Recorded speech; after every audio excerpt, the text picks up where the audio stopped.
పరస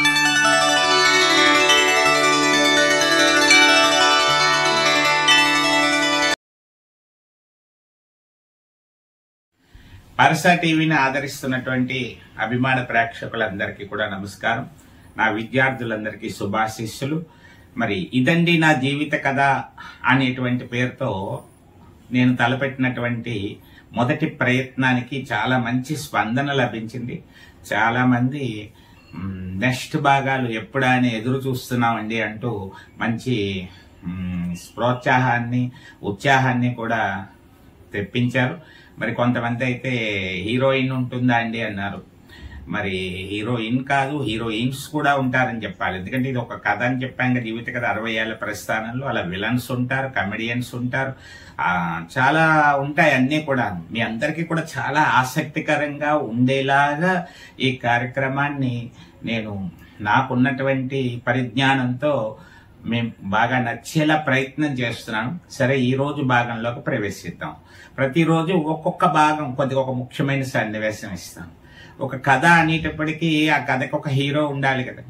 మరి ఇది నా కథ అంటున్నాం కాబట్టి ఈ కథకి నేనే హీరో అవుతాను ఆటోమేటిక్. కాబట్టి నా చుట్టూ తిరుగుతుంది కథ అంతా కూడా. నా పాత్రతోటి, నా ప్రమేయంతో ఉండేటువంటి నాతో సంబంధం ఉన్న వ్యక్తులతోటి ఈ కథ అంతా నడుస్తూ ఉంటుంది. నేను చూసిన సంఘటనలు, నేను ఎదుర్కొన్న అనుభవాలు, ఇలాంటివన్నీ ఇందులో వస్తాయి. ఒక్కొక్కటి వివరించుకుంటూ ఒక్కొక్క ఆ సంఘటన సంబంధించిన వ్యక్తులను కూడా అవసరమైతే పరిచయం చేసుకుంటూ ఆ ప్రదేశాలను కూడా చూపెట్టే ప్రయత్నం చేస్తున్నాను.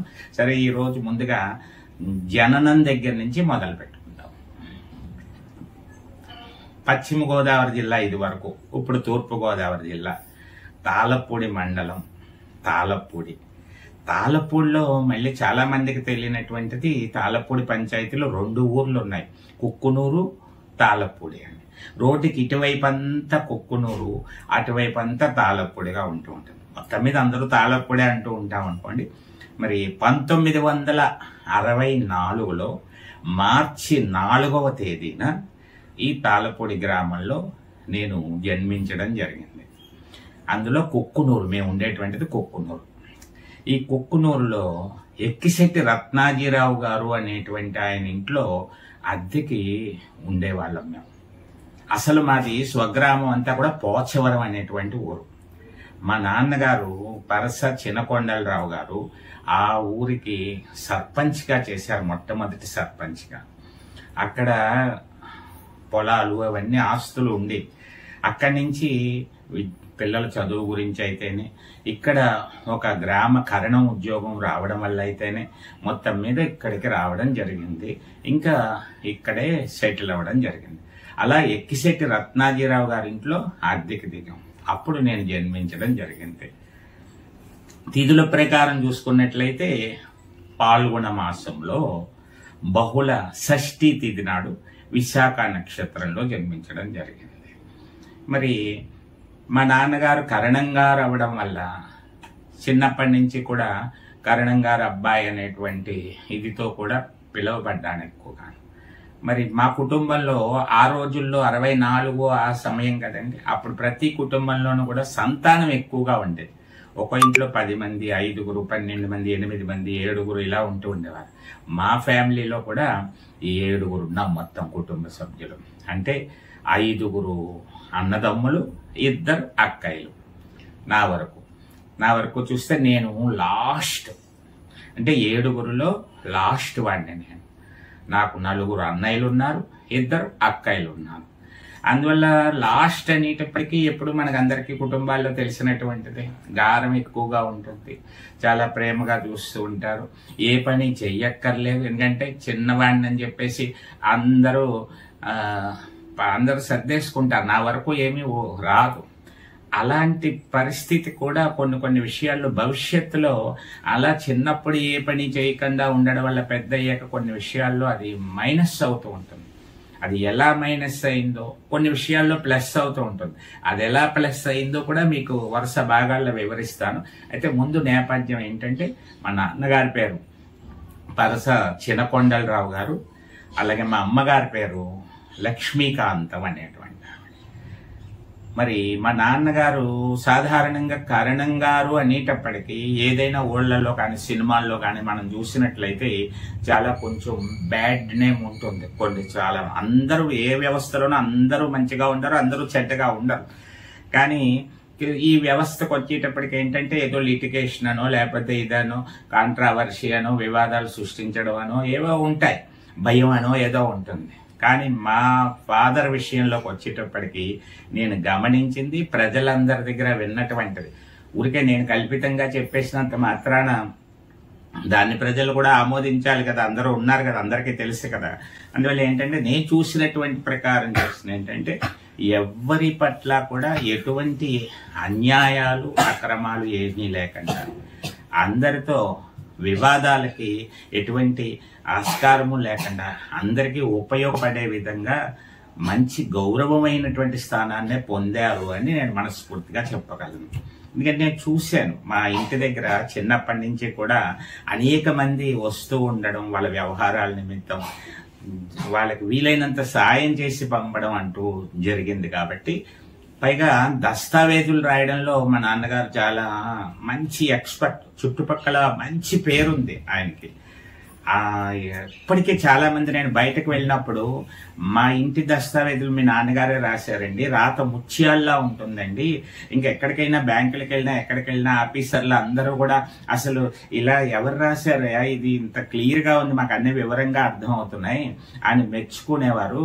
ఆ దస్తావేజులు మా ఇంట్లో ఉన్నాయండి అంటూ ఉంటారు. అలాగే మంచి డాక్యుమెంట్ రైటర్ గా మంచి విలేజ్ లో అందరికీ తలలో నాలుగులా ఉంటూ వీలైనంత సాయం చేస్తూ మంచి పేరు తెచ్చుకున్నటువంటి వారే అవడం వల్ల ఇప్పటికి కూడా ఆ పేరు చెప్తే చాలా మంది ఆయన గురించి గొప్పగా చెప్పడం, మంచిగా చెప్పడం ఆనందంతో నాకు ఆ హెల్ప్ చేసి పెట్టారండి. ఆ పొలం కొని పెట్టేటట్టు చూశారు, ఈ దస్తావేజులు ఆయనే రాశారండి, ఇటువంటివి చూస్తూ ఉంటాం. అందువల్ల ఐఎమ్ వెరీ ప్రౌడ్.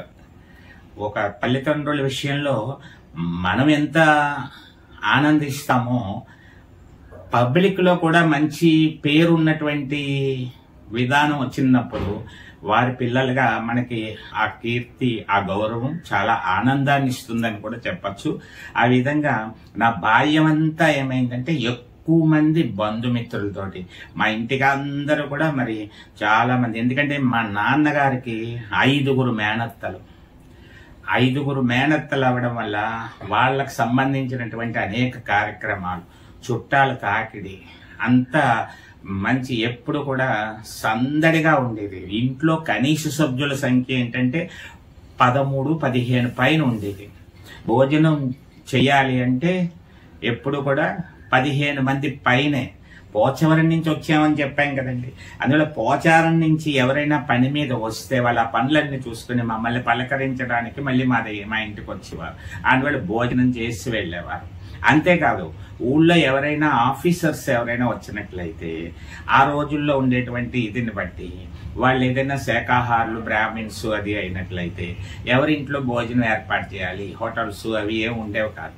కాబట్టి కరణం గారి ఇంట్లో భోజనం ఏర్పాటు చేయడం, అక్కడి నుంచి వీలైతే వాళ్ళు వచ్చేవారు, లేకపోతే ఒక క్యారేజీ సెట్ చేసి ఆ క్యారేజీ అక్కడికి వెళ్తూ ఉండేది. అలాగే ఎప్పుడు కూడా అతిథి సత్కారాలతోటి, మంచి విందు భోజనాలతోటి, సందడితోటి కూడా మా గృహం అంతా ఉండేది. ప్రతిరోజు ఉదయం 6:30 దగ్గర నుంచి రెడీగా వచ్చేవారు జనం అందరూ కూడా. అయితే ఇప్పుడు బాల్యంలో ఉన్నాం మనం, అందువల్ల బాల్య సంఘటనలు చాలా చెప్పాలి. ఎందుకంటే చాలా మంది నాతో పాటు ఇప్పుడు ఒక 60 ఏళ్ళు 62 ఏళ్ళు వయసు ఉన్నటువంటి వాళ్ళ దగ్గర నుంచి 50 ఏళ్ళ వరకు ఉన్నటువంటి వాళ్ళందరూ కూడా మధ్యలో వాళ్ళందరితో కలిసి ఆటలు ఆడినటువంటివి ఇవన్నీ ఉన్నాయి. కాబట్టి వీధులతో సహా అప్పటి వ్యక్తుల బాల్య మిత్రులతో సహా ఒక్కొక్కటి చెప్పుకుంటూ రావాలి. ఈ రోజుకి ప్రత్యేకించి పేరెంట్స్ యొక్క పరిచయం, ఇంట్రడక్షన్ అనేటువంటిది ఇవ్వడం అవుతే జరిగింది.